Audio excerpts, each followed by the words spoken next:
what's good, Commanders fans? I know it's just OTAs, but like I said before, we're thirsty for football. So anytime there's Commanders football, I'm going to talk about it, especially in the off season. Zach Selby, he just came with an article, so I just want to react to it because I didn't get to hear much about Sam Howell during OTAs. I know we're going to hear more about it tomorrow. And, we know Carson Wentz looked really good in the first week of OTAs because there's not much of a pass rush, doing 7-on-7, stuff like that, T-shirt and shorts, and there's just not much of a pass rush. Some guys aren't, like Chase Young's not there, Montez Sweat's not there, Lano's not there. So you don't want to take too much stock into it, but I'm intrigued to hear that Sam Howell looks sharp, according to Zach Selby. So he said that Sam Howell, he hit Curtis Samuel for a 30-yard shot with the flick of the wrist. So that's showing the arm strength of Sam Howell. You see how he did in that Cowboys game. You see what he did in North Carolina, the pass to De'Ami Brown in North Carolina, the beautiful pass to Jahan Dotson, the beautiful pass to Terry McLaurin down the field against the Cowboys in that last game of the season. He also said that Sam Howell looked the part. His arm strength also showed itself in spurts during individual drills. He had only 4 incompletions combined in both 7-on-7 and 11-on-11 drills, and one was out of bounds target of Brian Robinson, but the rest were drops. One of the more impressive passes was to Terry McLaurin with Ben St. Juste bearing down on him. Another highlight was a sideline toss to John Bates, who made the snag right before Jartavius Martin. So John Bates getting some action there. Like I said, we know who John Bates is. Man, he's a good blocker. He's a solid player. He's got good hands. I like John Bates. I do. I like him. Don't love him, but I like him. And then he hit Logan Thomas. There's a clip on Instagram where they show him hitting Logan Thomas, excuse me, for a touchdown. But Zach Selby said Jartavius Martin looked good, and they used him all over the field. That's what he is. He's a jack of all trades. He can play corner. He can play outside. He can play the slide. He can play in safety. So Jartavius Martin, man, he can be a chess piece. He's going to be used a lot, man. Like he was all over the place at Illinois as well. So I think I like that pick in the second round. I did. I like Jartavius Quan Martin, just how athletic he is and how explosive he is as well. So he also said there were moments where Jacoby Brissett showed the veteran moxie that Bieniemy and quarterbacks coach Tafita Pritchard had praised all season. That was clear during red zone drills where he was able to fit passes into tight windows. He had 2 touchdown passes during 7-on-7 drills, one to Cole Turner. That's my guy. That's what I'm rooting for. I want to see Cole Turner have a good year. He's one of my breakout candidates.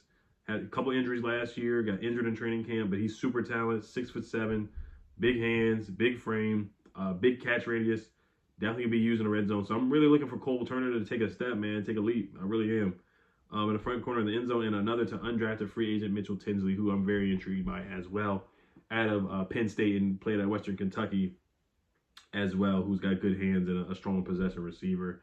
Brissett did throw an interception to Tyreek Castro Fields, who we picked up last year. He went to Penn State as well, so good play by him. Brissett tried to air it out to De'Ami Brown, but Castro Fields made the leap and secured the pass himself before jogging off the field in celebration. So, and he also talked about Casimir Allen. He got some love here. He flaunted quickness and elusiveness with the ball in his hands. Granted, defenders aren't allowed to tackle at this point in the year, but Allen looked impressive as he moved past players before heading for the sidelines. So I'm looking for Casimir Allen, man. Can he get that 5th or 6th receiver spot? I think he can make a run for it. A lot of people, he didn't return punts in college, but he returned kickoffs. He had a kickoff return for a touchdown. So I think he'll be fine making guys miss returning punts if he does make the roster. And I think, being a running back / receiver, just being that dual threat guy, Eric Bieniemy can use him as a chess piece, well as an explosive back, reverses, screens, getting them out of space, read options, zone reads, stuff like that. I think Casimir Allen can certainly be a weapon in this offense. I know there's not you got a lot of running backs already, but the more weapons, the merrier. You look at the Chiefs, they had guys like Sky Moore and Kadarius Toney, and they just had a bunch of guys who can make plays. Also, Zach also talks about first-round MAO Forbes got his first of many raps against Terry McLaurin. We already talked about that in the previous video.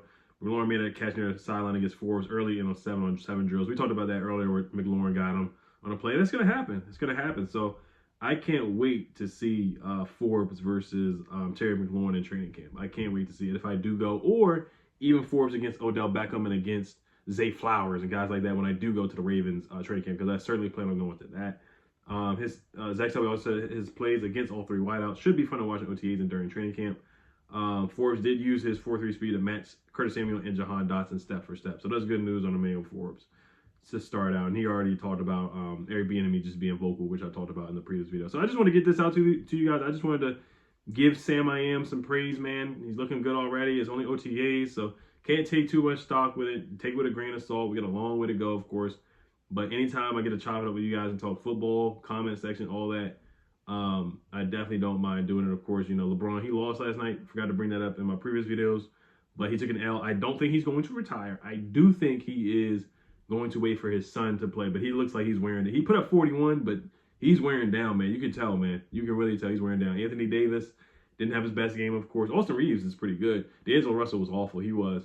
But Jokic, he's something else. He really is. He's something else. And congrats to the Nuggets for making it to their first ever NBA championship, or NBA Finals. Congrats to the Nuggets for that. It looks like the Heat are going to sweep the Celtics tonight too. So I don't have any prize picks for you guys, but of course the 100% deposit match, as you guys already know.